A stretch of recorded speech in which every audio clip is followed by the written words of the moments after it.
My family originated from Iraq. During my documentary, I'm going to be talking about life in Iraq, life under Saddam, how my family came to America, and how my family was affected by all of this. I wanted to know how things were like in the Iraqi villages, but I knew I couldn't get this information by myself. If I'm going to find any answers, I need to talk to someone who might have them. I set up an interview with my father and tried to get information of what it was like in Iraq when he lived there. During my father's interview, he stated that life was really difficult in Iraq under Saddam Hussein's rule. Saddam Hussein was one of the most murderous tyrants of the 20th century. Born to a peasant family in northern Iraq on April 28, 1937, Saddam Hussein was raised by his uncle, a member of the Arab nationalist Ba'ath Party. He joined the party because it's what the party stood for in terms of anti-Western orientation. The Ba'ath Party took power in 1968, and Hussein rose through the ranks, becoming Iraq's fifth president in 1979, immediately executing many of his political opponents.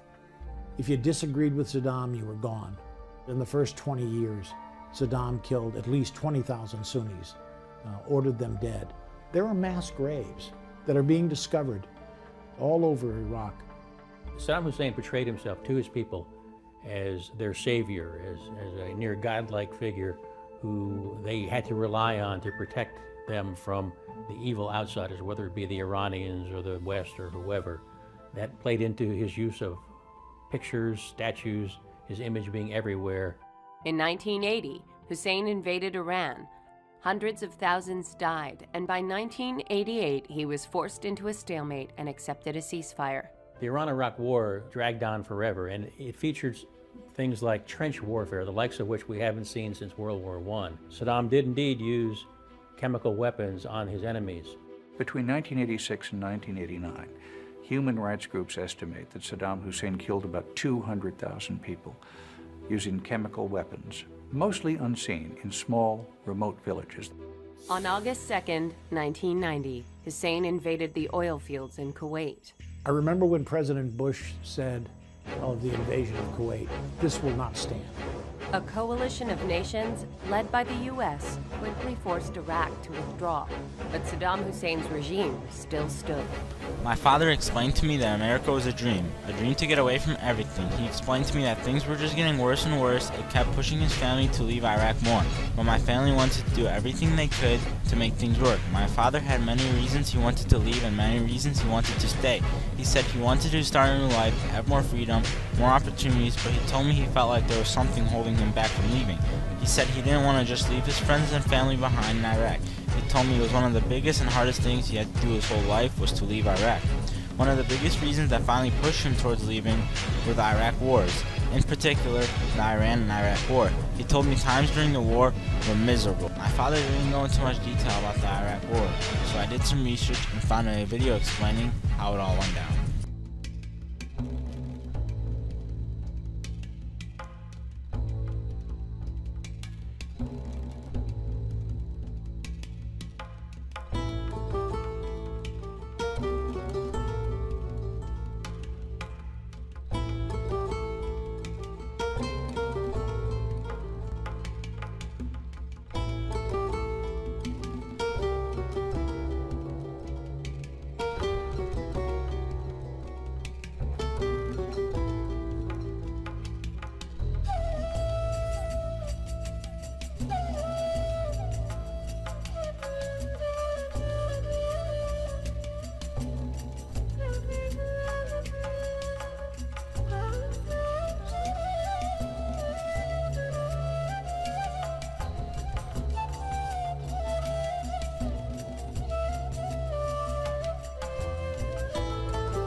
My father went into more details about things that happened in Iraq while he was a kid, but I felt like he was leaving a big chunk of it out, like he was holding something back. He told me that he had other reasons for leaving, but I wanted to know what those reasons were.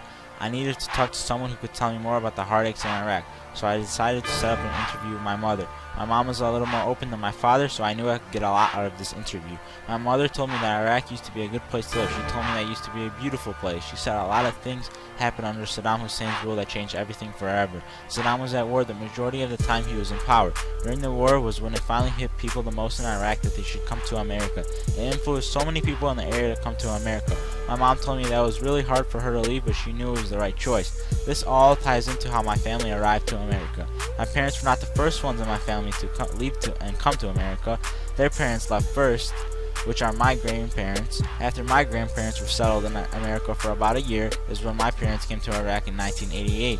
1 year later, I was born. This is the legacy of my family's struggles to come to America and how fortunate we are to have the opportunities we do. I can now understand why Ms. Fisher made us do this documentary. It wasn't for her, it was for us.